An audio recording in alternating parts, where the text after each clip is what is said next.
కమల్ హాసన్ గారే కాదు, నేను ఇంకా చెప్తాను కదా, విక్రమ్ గారు, సూర్య గారు, మీరు మీ నలుగురు ఒక స్టాండ్. ఇంకా మొదటి ఆట. సో నాకు ఐఎమ్ రియలీ హ్యాపీ ఫర్ అంటే ఆల్ ద లవ్, ఇంత reaction and also towards the end ఫిల్మ్ని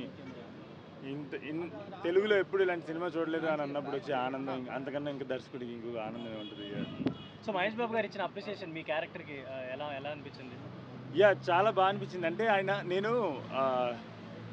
నేను ఒక్కొక్కసారి ఆ పాత్ర చేయడానికి గల కారణం ఏంటంటే ఆ ఇంటెన్సిటీని ఎవరు సేమ్ ఇంటెన్సిటీని పోర్ట్రే చేస్తారని చూసినప్పుడు ఐ ఫెల్ట్ నా టీం అందరూ కూడా మీరు చేయండి. దర్శకుడిగా మీకు ఏమైనా స్వార్థం ఉందా, మీరు కూడా కనిపించాలని? అలాంటిది ఏం లేదండి. మనకి అలాంటిది ఏం లేదండి. అది యాక్ట్ చేస్తున్నప్పుడు కూడా నేనేం దర్శకుడిగా బిహేవ్ చేయలేదు, అంటే యాక్టర్గా బిహేవ్ చేశాను.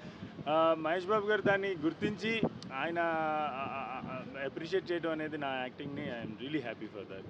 అండ్ ఆల్సో ఒకటే నా దగ్గర నుండి ఒకటే సందేశం ఏంటంటే, మెసేజ్ అంటే ఇప్పుడు మీ ద్వారా చెప్పాలనుకుంది ఏంటంటే, కొత్త కథ అని చెప్పేసి అన్నారు మహేష్ బాబు గారు మాటల్లోనే. మునిపెన్నట్టు చూడండి తెలుగు సినిమా అని చెప్పేసి ఆయన అని చెప్పడం అంటే ఏంటంటే, తెలుగు సినిమాలోనే మొట్టమొదటిసారిగా ఇట్లాంటిది ఒకటి చూస్తున్నాను.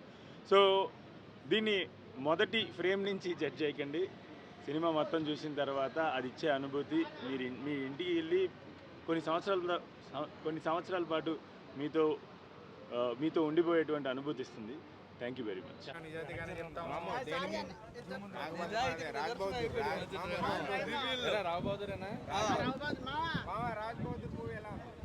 రావు బహదూర్ సినిమా స్టోరీ చాలా బాగుంది. మంచి స్టోరీ, అంటే ఆ ట్విస్ట్లు కానీ ఆ ప్లాట్స్ కానీ అన్నీ బాగున్నాయి. ఫస్ట్ హాఫ్ ల్యాగ్ అనిపిస్తుంది. ఫస్ట్ హాఫ్ ఏంట్రా ఎప్పుడవుతుంది, ఎక్కడ దాకా తీసుకెళ్తారనే ఫీల్ వస్తుంది. But second half was very convincing and climax peak satisfied.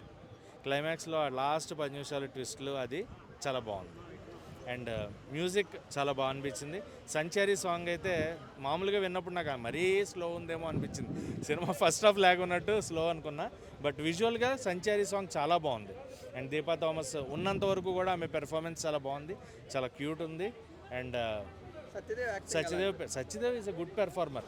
నాకు నిజంగా ఆ సత్యదేవ్ గారిని, అంటే కమల్ హాసన్ అంటున్నారు కానీ ఎక్స్పెరిమెంటల్ ఫిల్మ్స్ చేయాలంటే మనకు కొంతమంది యాక్టర్స్ ఉన్నారు కదా, ఆ కోవలోకి ఈయన కూడా వెళ్తారు అనే ఫీల్ వచ్చింది. లైక్ కమల్ హాసన్ గారు, సూర్య గారు, విక్రమ్ గారు. సో ఇలాంటి ఒక మంచి పెర్ఫార్మర్, బట్ ప్రాపర్ యాక్షన్తో ఎక్స్పీరియన్స్ ఫిలిం పడితే మటుకు సత్యదేవ్ గారు will be at peak. But ఈ ఎక్స్పెరిమెంట్ వర్కౌట్ అయిందా? ఎక్స్పెరిమెంట్ వర్కౌట్ అయింది. Performance wise it worked out, but story and screenplay wise it did not.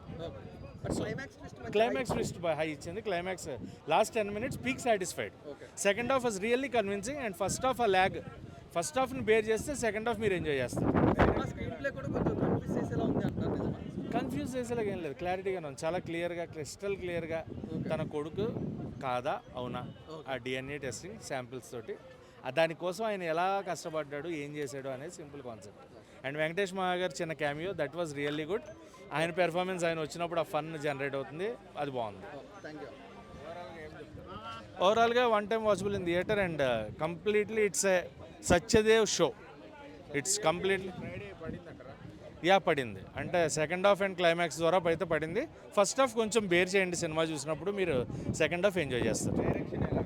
Venkatesh మహా గారి డైరెక్షన్ బాగుంది, ఎందుకంటే ఆయన ఆల్రెడీ ఉమా మహేశ్వర గ్రూపస్య కానీ, సో అంతకుముందు కేర్ ఆఫ్ కంచరపాలెం మంచి సినిమాలు తీస్తారు ఆయన. మంచి కథలు ఉంటాయి ఆయన దగ్గర, అంటే ఆ ప్లాట్ బాగుంటుంది, సెలెక్టెడ్ ప్లాట్ చాలా బాగుంటుంది. క్లైమాక్స్కి వచ్చేటప్పటికి ఇంకా బాగా ఎలివేట్ అవుతుంది. క్లైమాక్స్ మహా గారు చూసుకున్న చాయిస్ బాగుంటుంది. సార్ మీరు చాలా మంచి పెర్ఫార్మర్ సార్. మిమ్మల్ని కమల్ హాసన్ గారితో కంపేర్ చేయడంలో ఏ తప్పు లేదు. కమల్ హాసన్ గారే కాదు, నేను ఇంకా చెప్తాను కదా, విక్రమ్ గారు, సూర్య గారు, మీ నలుగురు ఒక స్టాండర్డ్ ఉన్న యాక్టర్స్ అన్న performers. So performers are very less in industry. ఇలాంటి వాళ్ళు ఇంకా ఇలాంటి మంచి కథలు, కాకపోతే కొంచెం ఆ క్రిస్పీ టైమో లేదా స్క్రీన్ ప్లే కొంచెం చూసుకొని చేస్తే ఇంకా బాగుంటుంది అనే ఫీల్.